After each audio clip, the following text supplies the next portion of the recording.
It's March 21st. We ended up going back in this morning after the same birds we've been on the last couple of days, about a mile from here.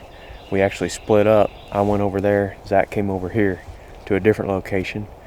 And myself and Zach Fehrenbaugh didn't hear anything, but you got on a bird right in here this morning, right? Yeah, right off the limb, and he was coming in perfect. Had a couple jakes with him, no hens, but gobbling, strutting the whole bit, and got about 70 yards and hung up in that open timber, and he just eased off down this creek bottom. So hopefully, I mean, he's just right down in there. Hopefully he'll gobble is probably the most important thing at this point. Yeah, he's probably a subordinate bird. There's a bunch of the dominant toms that got hens right now, it seems. So we're gonna slide down in here now and see if we can strike him up. I might drop back and try to call and bring him past Zach and Zach here.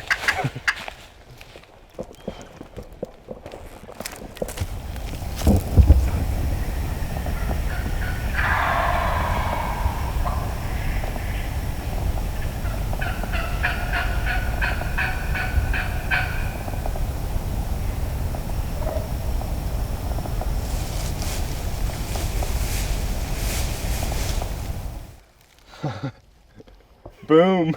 What did we do? What just happened? I have no idea. Y'all are gonna have to watch next week's show though to find out, because I'm not gonna give it to you here on the blog.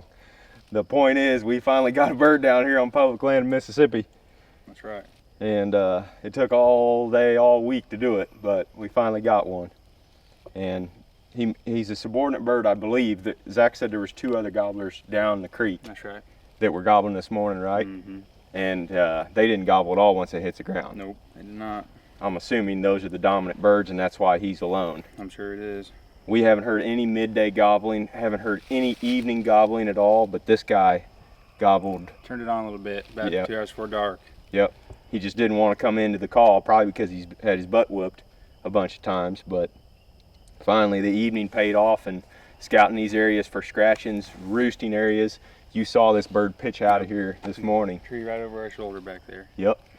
He was beelining for it tonight, but we didn't let him make it there, did we? No, we cut him off.